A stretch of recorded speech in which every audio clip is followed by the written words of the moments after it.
Assalamualaikum warahmatullahi wabarakatuh. Bismillahirrahmanirrahim. Alhamdulillahirabbil alamin. Wassalatu wassalamu ala asyrafil anbiya'i wal mursalin. Sayyidina Muhammadin wa ala alihi washabihi ajma'in. La haula wala quwwata illa billahil azim. Tugas dakwah adalah tugas kita semuanya. Apapun posisi, jabatan, dan kedudukan kita. Kita wajib sesuai dengan kemampuan kita untuk ikut berpartisipasi dalam kegiatan dakwah. Apalagi melalui dakwah melalui televisi, misalnya melalui Kalam TV. Dakwah akan lebih tersebar pada semua bidang dan juga pada semua daerah ya yang terjangkau, misalnya oleh Al-Kalam TV ini. Tentu saja dalam kegiatan dakwah ini memerlukan biaya, donasi. Oleh karena itu saya mengajak kepada saudara sekalian, kaum muslimin, kaum muslimat, mari kita bantu. Mari kita dukung Kalam TV ini. Dan saya mengajak kepada jamaah sekalian untuk ikut berpartisipasi aktif, apalagi dalam bulan suci Ramadan ini, untuk memberikan bantuan donasinya, dananya, infaknya. Mudah-mudahan semuanya akan berakibat positif dan baik bagi kegiatan dakwah kita. Amin ya rabbal alamin. Alhamdulillahirabbil alamin. Assalamualaikum warahmatullahi wabarakatuh.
Bismillahirrahmanirrahim. Assalamualaikum warahmatullahi wabarakatuh. Alhamdulillahirabbil alamin. Wassalatu wassalamu ala asrofil anbiya'i wal mursalin wa ala alihi washabihi ajmain. Jamaah Masjid Alumni PB dan jamaah Kalam TV yang dirahmati Allah. Puji syukur mari kita panjatkan kehadirat Allah Subhanahu wa taala. Dengan rahmat karunia Allah kita semua bisa berada di program ini dalam keadaan yang beriman, berislam, nikmat-nikmat yang insya Allah menyelamatkan kita baik di dunia maupun di akhirat. Salawat serta salam semoga senantiasa dilimpahkan Allah kepada Rasulullah Muhammad Sallallahu Alaihi Wasallam beserta para keluarganya, para sahabatnya, dan kita semua umatnya yang senantiasa menteladani seluruh aspek kehidupan beliau. Selamat datang kembali di program kita Kajian Ba'da Syuruk di bulan suci Ramadan kali ini, dan insya Allah kita bisa menunaikan ibadah puasa kita dan ibadah-ibadah yang lainnya dengan sebaik-baiknya. Kajian kita kali ini, alhamdulillah guru kita sudah hadir di studio, Ustadz Dr. Rahmat Mulyana. Assalamualaikum. Masya Allah, alhamdulillah. Ya, ketemu lagi dengan sahabat. Senang. Hatur nuhun. Ya. Pak Ustadz Rahmat yang sudah berkenan mengisi program kami. Dan pemirsa semua, kita akan mengkaji, nah ini kajian sangat penting ini, ya, tentang ada apa di balik Al-Fatihah. Ya, ini surat yang sangat sering kita baca, minimal 17 kali kita baca dalam satu hari, maka sudah selayaknya kita memahami isinya, maknanya, kandungan apa saja yang ada di dalamnya, dan bagaimana mengaplikasikan prinsip-prinsip Al-Fatihah itu, terutama untuk membangun pribadi kita. Ya. Gitu Ustaz ya? Ya. Mana Ustaz? Baik. Bismillahirrahmanirrahim. Assalamualaikum warahmatullahi wabarakatuh. Waalaikumsalam warahmatullahi wabarakatuh. Alhamdulillahilladzi arsala rasulahu bil huda wa dinil haqq yadhhiruhu ala dini kullihi wa kafa billahi syahida. Asyhadu an la ilaha illallah wa asyhadu anna Muhammadan abduhu wa rasuluh. Allahumma shalli wa sallim wa barik ala Muhammad wa ala ali Muhammad. Amma ba'du. Jadi jamaah Kalam TV dan Masjid Alumni yang kami hormati, terima kasih Kang Padi, sahabat saya lama, adik yang juga sangat dalam berkiprah dalam pengembangan ekonomi umat nih. Alhamdulillah, mudah-mudahan bermanfaat, dan juga ini menjadi kajian saya sejak lama sebetulnya, dan ini juga saya kira ada di benak hati semua kita semua umat Islam, seorang mukmin ya. Mengapa Al-Fatihah itu wajib dibaca dalam setiap rakaat sholat ya. Jadi bukan hanya ada hadis yang mengatakan tidak sah sholat tanpa Al-Fatihah. Betul. Tapi kesahan itu bukan dohul sholat, tetapi juga dalam setiap rakaat. Ya. Gitu loh. Kita membacanya, dan kalau luput berarti rakaat batal juga, batal juga ya. Jadi memang kesahan ini sangat fundamental gitu. Kemudian yang kedua, di dalam Al-Quran maupun hadis-hadis dijelaskan bahwa Al-Fatihah ini sentral. Jadi disebut Ummul Kitab itu karena Ummul itu dari ummi itu adalah kembalinya atau menjadi pangkal ya, menjadi pokok. Nah, mengapa? Karena di dalam Al-Fatihah itu ada blueprint Al-Quran. Jadi misalnya makna blueprint itu begini misalnya. Di dalam ayat iyyaka na'budu wa iyyaka nasta'in, kepada penggal keduanya kan kepada engkaulah, hanya kepada engkaulah kami berdoa. Nah, itu sebuah blueprint di mana ada 67 ayat doa di dalam Al-Qur'an. Itu sebetulnya menginduknya itu ke sana. Jadi kita bisa mencari rujukan ayat-ayat di dalam semua ayat dalam Al-Qur'an ada rujukannya di Al-Fatihah. Siap. Begitu. Kemudian ayat-ayat tentang ketauhidan itu tentu saja rujukannya di penggal yang pertama tadi, iyyaka na'budu, ya kan gitu ya. Betul. Nah, jadi kalau kita melihat yang namanya blueprint itu kan gambar arsitek ya. Sebelum kita membangun sesuatu, itu ada gambar di kertas biru, itulah blueprint. Nah, jadi blueprint Al-Quran itu adalah Al-Fatihah. Oke. Kenapa? Itu sebetulnya bisa difahami ketika di dalam sebuah hadis dikatakan bahwa Al-Fatihah itu tidak diturunkan kepada umat sebelum umat Nabi Muhammad SAW. Jadi tidak ada di dalam Taurat, tidak ada di dalam Zabur, ya kan? Tidak ada di dalam Injil. Padahal kalau kita lihat kan sebetulnya isi Al-Quran itu banyak juga merujuk kepada kisah-kisah sebelumnya. Tetapi khusus Al-Fatihah itu hanya diturunkan kepada umat gitu, Rasulullah SAW gitu. Jadi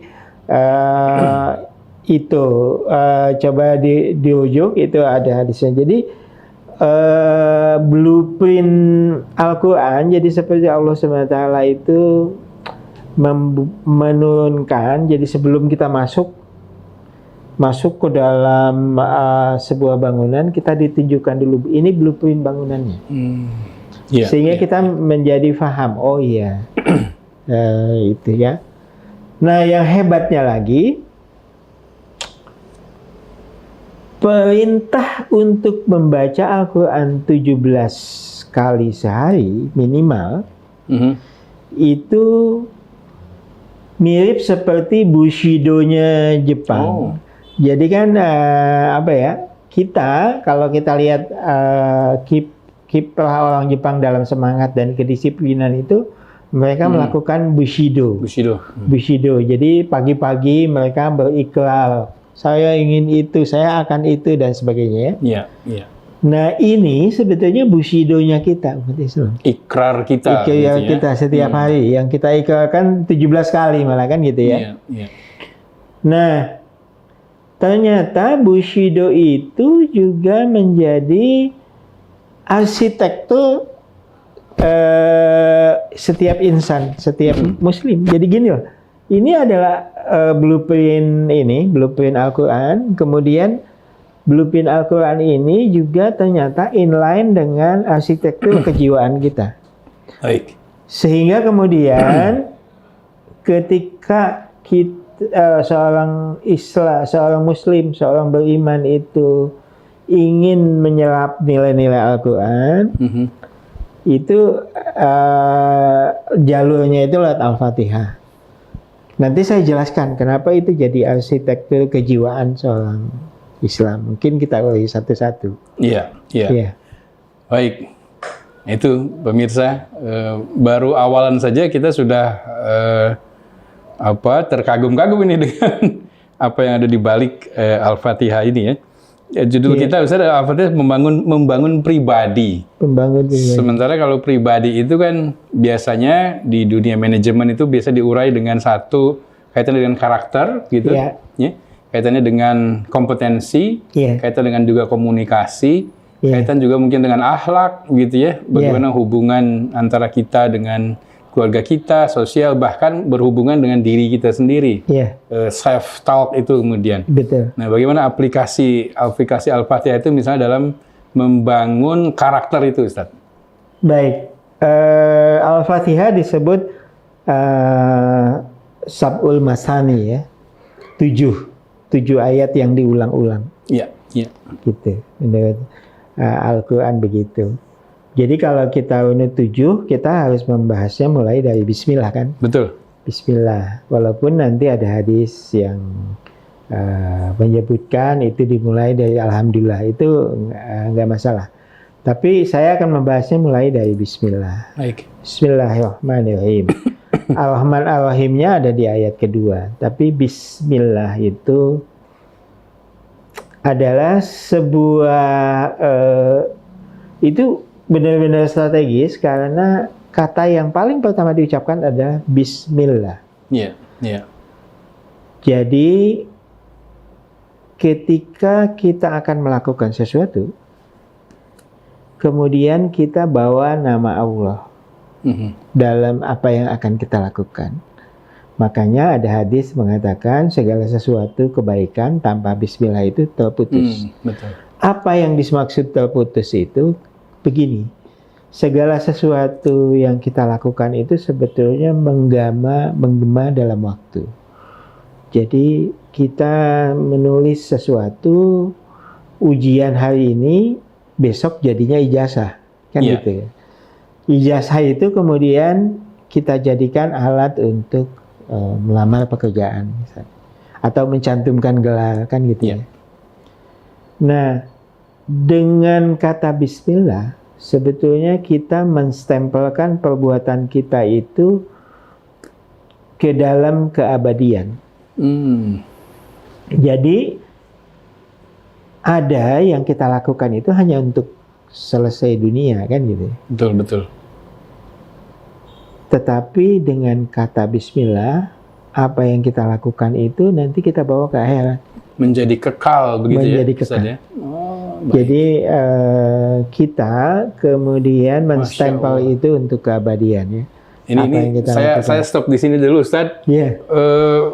Para jamaah sekalian, ini sesuatu yang harus kita tekankan dulu, Ustadz. Iya. Ya, bahwa dengan Bismillah apa yang kita katakan, Iya. lakukan, pikirkan gitu, bahkan Iya. ya, itu membuatnya menjadi abadi. Karena kemudian kita bisa membawanya sampai ke akhirat. Ya, betul. Ini poin yang luar biasa, Ustaz. Iya. sangat penting kita bisa memahami ini kemudian dan nanti mempraktekannya. Iya. Itu baru di Bismillah ya, Ustaz ya. Iya. Silakan Ustaz. Selanjutnya. Nah, ya kemudian Ar-Rahman, Ar-Rahim. Ya, Iya. kalau kita merujuk kepada hadis, Ar-Rahman itu dianugerahkan kepada seluruh Makhluk, alam gitu ya. semesta, makhluk. Sementara Ar-Rahim ini khusus, ya kan?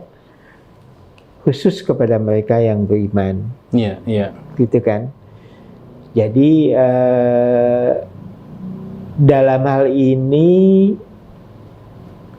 mental yang akan dibangun dengan mengucapkan itu adalah apa yang disebut sebagai abundance mentality. Jadi Keberlimpahan ya. keberlimpahan. Jadi kita itu nggak pelit dalam kehidupan.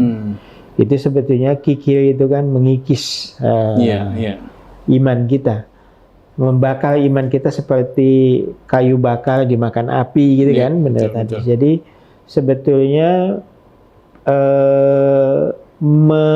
menyerap ya, menghayati Ar-Rahman Ar-Rahim itu membuat mental kita berlimpah. Gitu.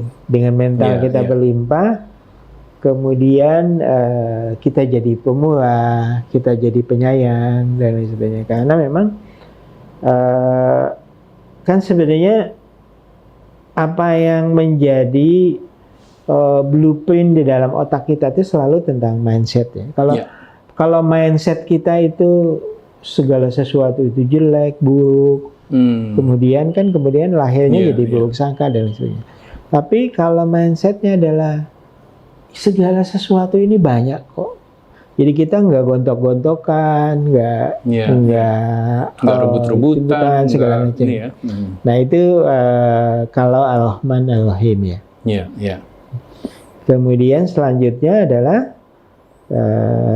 Alhamdulillahirabbil alamin. Ya.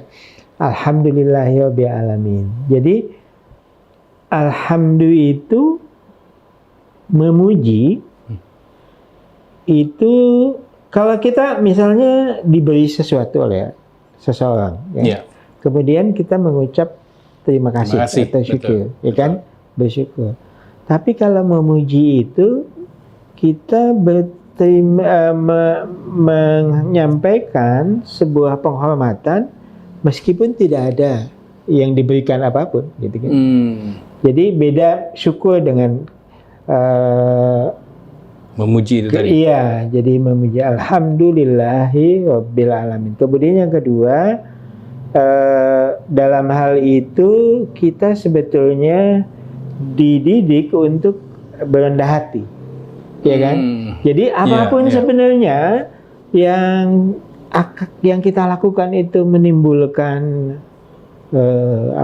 menimbulkan penghormatan orang lain, menimbulkan kedudukan kita menjadi tinggi misalnya, ditinggikan orang lain. Ya. Itu semua kita dengan rendah hati mengatakan semua pujian itu sebetulnya untuk Allah Subhanahu wa Ta'ala. Karena kita mengakui bahwa apa yang kita miliki yang kemudian menjadikan orang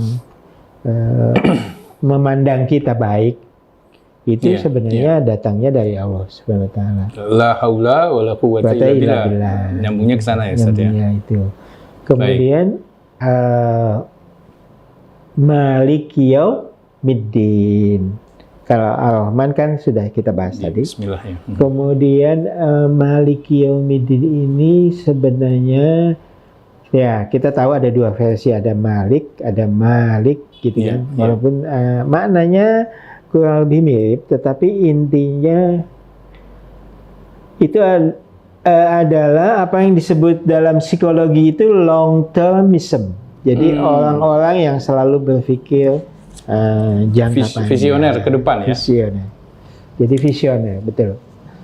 Karena banyak penyakit manusia itu datang karena dia mikirnya jangka pendek. Iya, iya.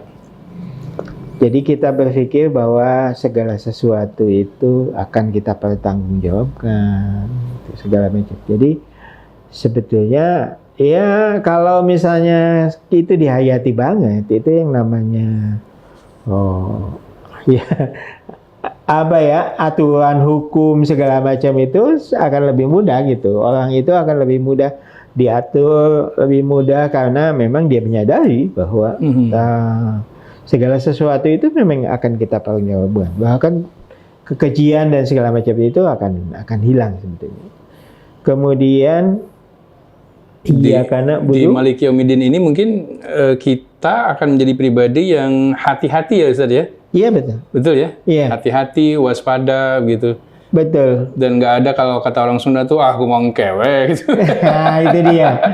Memang Gitu ya? itu nggak bisa itu karena kita berpikir jangka panjangnya, berpikir dampaknya, gitu kan? Betul, betul, betul. Gitu. Jadi kita berpikir bahwa apa yang kita lakukan itu akan berdampak pada orang lain dan akan kita pertanggungjawabkan.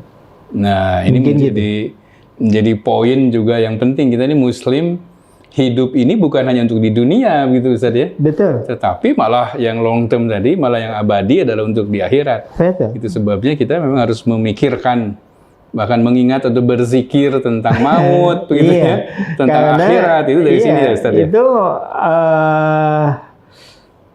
rukun iman kan percaya kepada hari akhir ya. Iya, betul, betul. Jadi kalau tidak percaya hari akhir itu udah bukan Islam.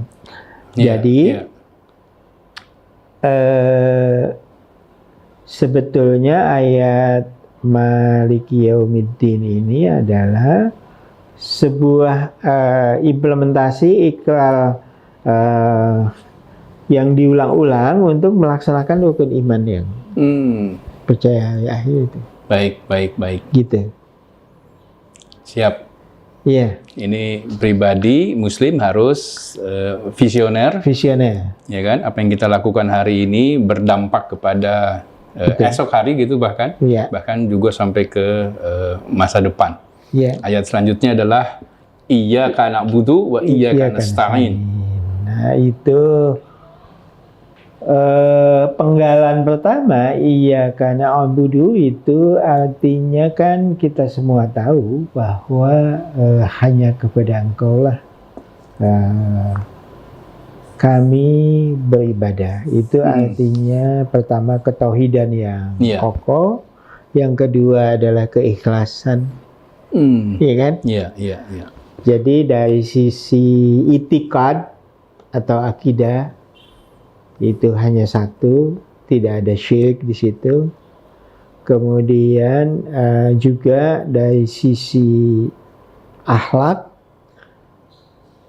kita mengikhlaskan semua perbuatan kita hanya demi Allah. Kemudian hanya kepada Engkau lah kami memohon pertolongan. Itu tidak hanya berdoa, tapi juga ada ayat di dalam surat Al-Baqarah wasta'inu bis-sabri was-shalah. Gitu. Dan beberapa mufasir menerjemahkan sabar di situ juga adalah puasa kan? Iya. Gitu. Jadi itu juga sebetulnya secara tidak langsung men-state soal sholat dan puasa. Jadi sebetulnya semua ibadah kita ini adalah doa. Iya. Iya kan? Sholat itu doa. Betul. Puasa itu adalah sabar dan juga itu adalah dalam rangka memohon pertolongan, itu sebagaimana disebut dalam surat Al-Baqarah kan? Iya. Jadi dalam hal itu kita sebetulnya merujuk kepada sebuah sikap mental yang sikap mental yang paling fundamental dari semua perkembangan manusia itu adalah bahwa kita sadar hidup ini amanah. Oh. Gitu. Sadar bahwa hidup ini ada misi dan kita tidak diciptakan sia-sia, kita punya peran yang harus digali gitu. Nah, dalam konteks itu kemudian kita bilang, ya Allah, saya kan sudah dikasih mandat, saya udah dikasih tugas buat jadi khalifah, maka tolonglah saya untuk melaksanakan tugas itu. Sebetulnya itu yang timbal baliknya itu di situ. Oke. Berikutnya saya kira supaya kita persingkat, bagian yang penting juga adalah ihdinas siratal mustaqim siratal ladzina an'amta 'alaihim ghairil maghdubi 'alaihim waladdallin. Memohon petunjuk itu adalah kesadaran bahwa kita itu tidak selalu benar. Jadi nggak ada tuh orang merasa benar sendiri itu. Iya. Karena lah, buat apa merasa benar sendiri padahal 17 kali kita minta tunjuk, ya Allah tunjukkan gitu, karena diri ini penuh dengan potensi-potensi kesalahan kan. Iya. Gitu. Kemudian ada juga yang saya sering kutip, itu saya dengarkan dari Gus Baha juga, bahwa jalan yang diberi petunjuk itu adalah kita mengikuti orang-orang. Jadi kebenaran itu bukan kebenaran diri kita sendiri, tapi kita ikuti. Nanti ada ayat lain di dalam Al-Quran bahwa orang-orang yang diberi nikmat itu adalah para nabi, para syuhada, ya kan? Para siddiqin gitu. Jadi sebetulnya itu artinya kebenaran itu jangan dimonopoli sendiri, tapi kita sebetulnya belajar dari pendahulu kita, gitu. Kemudian yang terakhir, ghairil maghdubi 'alaihim waladdallin. Jadi itu sebetulnya sangat fundamental dari sisi kerusakan, menghindari kerusakan mental. Mental yang rusak itu kan kenapa? Karena pertama dia sesat. Sesat itu karena apa? Ada dua kesesatan itu. Kesesatan keilmuan. Jadi dia tidak punya ilmu, tapi melakukan sesuatu. Jadi kita beramal tanpa ilmu. Yang kesesatan yang kedua adalah kesesatan moral. Jadi dia tahu yang benar, tapi yang salah, gitu ya. Tidak. Tahu yang benar atau dia salah tapi tidak mau melakukan. Kan sebetulnya menurut tafsir Ibnu Katsir, itu ditafsirkan sebagai yang pertama itu umat Kristen yang beramal tanpa ilmu, sementara yang penggalan yang kedua adalah umat Yahudi yang mereka tahu yang benar tapi tidak mau mengamalkan. Jadi semua itu sebetulnya adalah sebuah bangunan untuk mental seorang muslim. Nah, ini nanti terakhir sebagai penutup dikaitkan dengan ketika Aisyah radhiyallahu anha ditanya, akhlak Rasulullah itu apa? Aisyah radhiyallahu anha menjawab, akhlak Rasulullah SAW itu Al-Quran. Gitu. Nah, sekarang kita mengikuti ittiba kepada Rasul itu apa? Ya, kita resapi Al-Fatihah itu salah satunya ya. Kemudian nanti detail-detailnya banyak, tapi salah satunya itu. Jadi karena apa? Karena kalau ngikutin Al-Quran 6.000 ayat kita kan jadi langsung pusing kan. Betul. Gitu. Jadi kan kita ngambil intisarinya. Intisarinya itu 7 itu ya, kemudian kita jadikan blueprint buat pribadi. Kira-kira itu, sehingga kemudian let's say pokoknya itu pasti insya Allah matching dengan Al-Quran. Tinggal detail-detail nanti. Makanya sebetulnya sih nggak usah susah-susah. Kelompok ini, kelompok itu segala macam. Pokoknya Al-Fatihah, kemudian nyambung ke Al-Quran, kita sapi, itu insya Allah sudah sesuai dengan sunnah. Alhamdulillah. Ya. Ini jadi sederhana Ustaz ya sebetulnya ya. Iya. Bagaimana kita membangun diri kita dengan petunjuk Allah gitu. Iya. Dan petunjuknya pun sebetulnya sederhana begitu ya. Iya. Tidak rumit, tidak ngejelimet, tidak perlu bisa diaplikasikan oleh semua orang gitu ya. Iya. Ini luar biasanya Al-Fatihah kemudian yang Allah firmankan di dalam Al-Quran dan kita baca setiap hari, tetapi mungkin, nah kita para pemirsa mungkin baru ada sisi-sisi yang kita ketahui sekarang nih, gitu ya, aspek-aspek yang tadi disampaikan oleh Ustadz Rahmat. Baik Ustadz, nah jadi kalau kita mau membangun manusia Indonesia nih Ustadz, yang katanya tidak disiplin, gitu ya, kemudian juga malas gitu ya. Sukanya yang instan kalau sekarang. Bahkan kalau Gen Z itu dikatakan generasi strawberry gitu ya. Ini dengan Al-Fatihah saja kebetulan sesungguhnya bisa menjadi solusi, betul ya? Betul. Jadi memang ya insya Allah kita gerakan dengan bushido kita Al-Fatihah ini.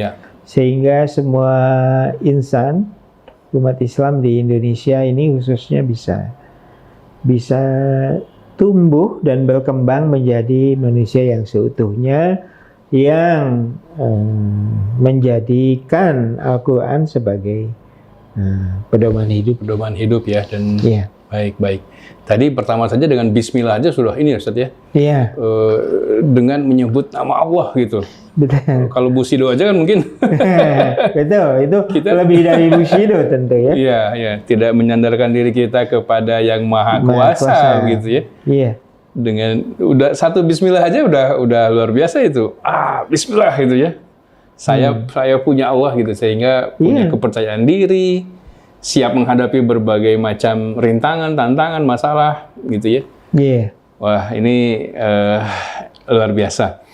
Baik, para jamaah, itulah makna singkat, tentu kita bisa makin dalami, makin kembangkan sebetulnya dari Al-Fatihah yang tadi diuraikan oleh guru kita, Ustadz Rahmat Mulyana. Semoga apa yang beliau sampaikan, apa yang kami diskusikan kemudian bisa bermanfaat untuk Bapak Ibu semua, jamaah Masjid Alumni dan jamaah Kalam TV. Terima kasih. Alhamdulillah, dan semoga di bulan Ramadan ini momentum terbaik ya Ustadz ya untuk menginternalisasi prinsip-prinsip dan makna-makna tadi di Al-Fatihah itu. Ustadz, hatur nuhun, ini wah luar biasa ini. Amin. Saya juga mohon maaf. Inspired ini betul-betul dari keterangan singkat Ustadz. Semoga bermanfaat jamaah sekalian. Terima kasih. Saya Supardili dan Ustadz Rahmat Mulyana pamit. Assalamualaikum warahmatullahi wabarakatuh. Waalaikumsalam warahmatullahi wabarakatuh.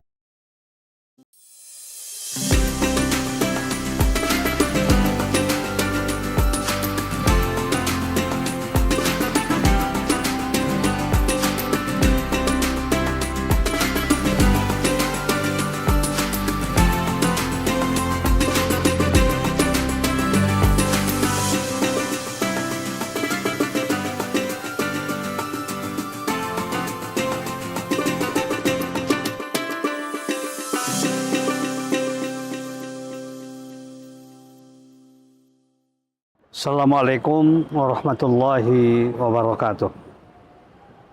Bismillahirrahmanirrahim. Alhamdulillahirabbil alamin. Wassalatu wassalamu ala asyrafil anbiya'i wal mursalin. Sayyidina Muhammadin wa ala alihi washabihi ajma'in. La haula wala quwwata illa billahil azim. Tugas dakwah adalah tugas kita semuanya. Apapun posisi, jabatan, dan kedudukan kita. Kita wajib sesuai dengan kemampuan kita untuk ikut berpartisipasi dalam kegiatan dakwah. Apalagi melalui dakwah melalui televisi. misalnya melalui Kalam TV. Dakwah akan lebih tersebar pada semua bidang dan juga pada semua daerah ya yang terjangkau, misalnya oleh Al-Kalam TV ini. Tentu saja dalam kegiatan dakwah ini memerlukan biaya, donasi. Oleh karena itu saya mengajak kepada saudara sekalian, kaum muslimin, kaum muslimat, mari kita bantu. Mari kita dukung Kalam TV ini. Dan saya mengajak kepada jamaah sekalian untuk ikut berpartisipasi aktif, apalagi dalam bulan suci Ramadan ini, untuk memberikan bantuan donasinya, dananya, infaknya. Mudah-mudahan semuanya akan berakibat positif dan baik bagi kegiatan dakwah kita. Amin ya rabbal alamin. Alhamdulillahirabbil alamin. Assalamualaikum warahmatullahi wabarakatuh.